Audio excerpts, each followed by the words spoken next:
The Fraser Scholarship by L M Montgomery. Elliot Campbell came down the main staircase of Marwood College and found himself caught up with a whoop into a crowd of sophs who were struggling around the bulletin board. He was thumped on the back and shaken hands with amid a hurricane of shouts and congratulations. "Good for you, Campbell. You've won the Fraser. See your little name tacked up there at the top of the list, bracketed off all by itself for the winner. Elliot H. Campbell, 92%. A class yell for Campbell boys."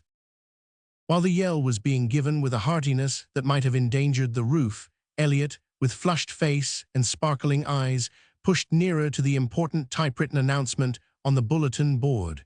Yes, he had won the Fraser Scholarship. His name headed the list of 7 competitors. Roger Brooks, who was at his side, read over the list aloud. "Elliot H. Campbell, 92. I said you'd do it, my boy." Edward Stone, 91. Old Ned ran you close, didn't he? But of course with that name he'd no show. K. Milton, 88. Who'd have thought slow-going old K would have pulled up so well? Seddon Brown, 87. Oliver Field, 84. Arthur McIntyre, 82. A very respectable little trio. And Carl McLean, 70. Hugh, what a drop, just saved his distance. It was only his name took him in, of course. He knew you weren't supposed to be strong in mathematics. Before Elliot could say anything, a professor emerged from the president's private room, bearing the report of a freshman examination, which he proceeded to post on the freshman bulletin board, and the rush of the students in that direction left Elliot and Roger free of the crowd. They seized the opportunity to escape. Elliot drew a long breath as they crossed the campus in the fresh April sunshine, where the buds were swelling on the fine old chestnuts and elms that surrounded Marwood's red brick walls. "That has lifted a great weight off my mind," he said frankly. "A good deal depended on my winning the Fraser. I couldn't have come back next year if I hadn't got it. That 400 will put me through the rest of my course." "That's good," said Roger Brooks heartily. He liked Elliot Campbell, and so did all the sophomores. Yet none of them was at all intimate with him. He had no chums, as the other boys had. He boarded alone, dug persistently, and took no part in the social life of the college. Roger Brooks came nearest to being his friend of any, yet even Roger knew very little about him. Elliot had never before said so much about his personal affairs as in the speech just recorded. "I'm poor, woefully poor," went on Elliot gaily. His success seemed to have thawed his reserve for the time being. "I had just enough money to bring me through the fresh and soft years by dint of careful management. Now I'm stone broke, and the hope of the Fraser was all that stood between me and the dismal certainty of having to teach next year, dropping out of my class and coming back in 2 or 3 years' time, a complete rusty stranger again. Hugh," I made faces over the prospect. "No wonder," commented Roger. "The class would have been sorry if you had had to drop out, Campbell. We want to keep all our stars with us to make a shining coruscation at the finish. Besides, you know we all like you for yourself. It would have been an everlasting shame if that little cad of a McLean had won out. Nobody likes him." "Oh, I had no fear of him," answered Elliot. "I don't see what induced him to go in anyhow. He must have known he'd no chance. But I was afraid of Stone. He's a born dabster at mathematics, you know, and I only hold my own in them by hard digging." "Why, Stone couldn't have taken the Fraser over you in any case if you made over 70, said Roger with a puzzled look. "You must have known that. McLean was the only competitor you had to fear." "I don't understand you," said Elliot blankly. "You must know the conditions of the Fraser," exclaimed Roger. "Certainly," responded Elliot. "The Fraser Scholarship, amounting to $400, will be offered annually in the sophomore class. The competitors will be expected to take a special examination in mathematics, and the winner will be awarded $200 for 2 years, payable in 4 annual installments, the payment of any installment to be conditional on the winners attending the required classes for undergraduates and making satisfactory progress therein." "Isn't that correct?" "So far as it goes, old man, you forget the most important part of all. Preference is to be given to competitors of the name Fraser, Campbell, or McLean, provided that such competitor makes at least 70% in his examination.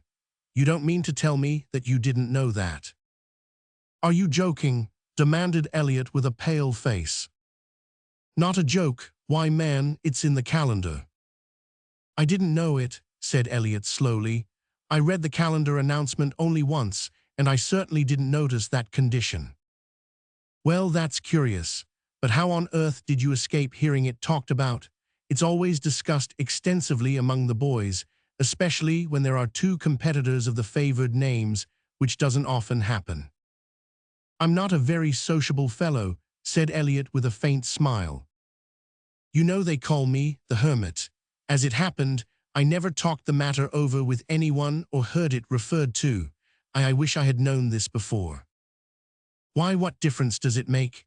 It's all right anyway, but it is odd to think that if your name hadn't been Campbell, the Fraser would have gone to McLean over the heads of stone and all the rest. Their only hope was that you would both fall below 70. It's an absurd condition, but there it is in old Professor Fraser's will. He was rich and had no family, so he left a number of bequests to the college on ordinary conditions. I suppose he thought he might humor his whim in one. His widow is a dear old soul and always makes a special pet of the boy who wins the Fraser. Well, here's my street. So long, Campbell. Elliot responded almost curtly and walked onward to his boarding house with a face from which all the light had gone.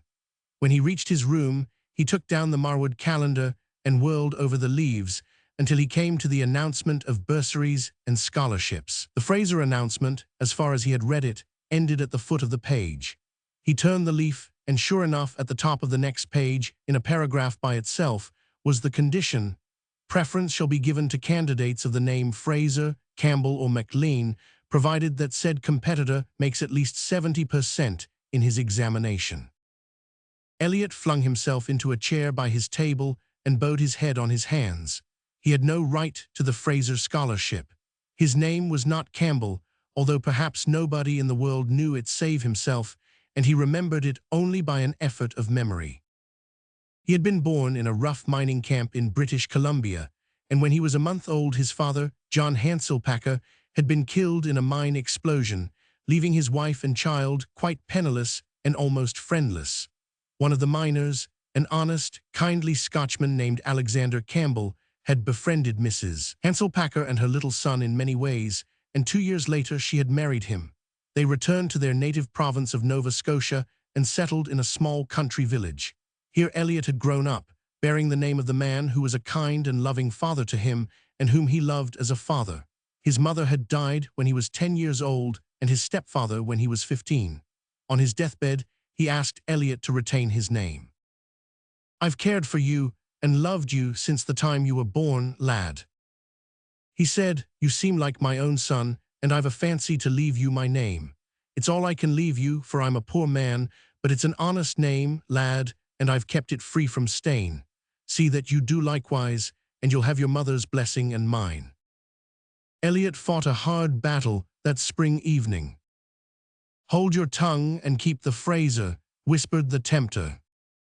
Campbell is your name, you've borne it all your life, and the condition itself is a ridiculous one, no fairness about it. You made the highest marks and you ought to be the winner. It isn't as if you were wronging Stone or any of the others who worked hard and made good marks. If you throw away what you've won by your own hard labor, the Fraser goes to McLean, who made only 70. Besides, you need the money and he doesn't. His father is a rich man. But I'll be a cheat and a cad if I keep it, Elliot muttered miserably. Campbell isn't my legal name, and I'd never again feel as if I had even the right of love to it if I stained it by a dishonest act, for it would be stained even though nobody but myself knew it. Father said it was a clean name when he left it, and I cannot soil it. The tempter was not silenced so easily as that. Elliot passed a sleepless night of indecision, but next day he went to Marwood and asked for a private interview with the president. As a result, an official announcement was posted that afternoon on the bulletin board to the effect that, owing to a misunderstanding, the Fraser Scholarship had been wrongly awarded. Carl McLean was posted as winner.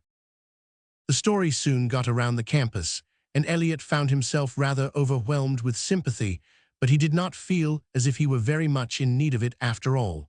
It was good to have done the right thing and be able to look your conscience in the face. He was young and strong and could work his own way through Marwood in time. "No condolences, please," he said to Roger Brooks with a smile. "I'm sorry I lost the Fraser, of course, but I've my hands and brains left. I'm going straight to my boarding house to dig with double vim, for I've got to take an examination next week for a provincial school certificate. Next winter, I'll be a flourishing pedagogue in some up-country district." He was not, however. The next afternoon he received a summons to the president's office. The president was there, and with him was a plump, motherly-looking woman of about 60. "Mrs. Fraser, this is Elliot Hanselpacker, or Campbell, as I understand he prefers to be called. Elliot, I told your story to Mrs. Fraser last evening, and she was greatly interested when she heard your rather peculiar name. She will tell you why herself." "I had a young half-sister once," said Mrs. Fraser eagerly. "She married a man named John Hanselpacker and went west, and somehow I lost all trace of her. There was, I regret to say, a coolness between us over her marriage. I disapproved of it because she married a very poor man. When I heard your name, it struck me that you might be her son, or at least know something about her. Her name was Mary Helen Rodney, and I loved her very dearly in spite of our foolish quarrel."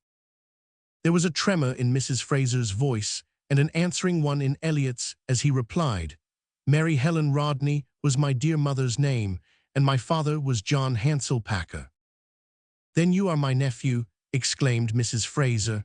"I am your Aunt Alice. My boy, you don't know how much it means to a lonely old woman to have found you. I'm the happiest person in the world."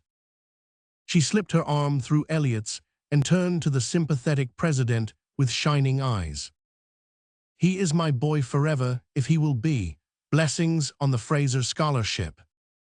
"Blessings, rather, on the manly boy who wouldn't keep it under false colors," said the president with a smile. "I think you are fortunate in your nephew, Mrs. Fraser." So Elliot Hanselpacker Campbell came back to Marwood the next year after all.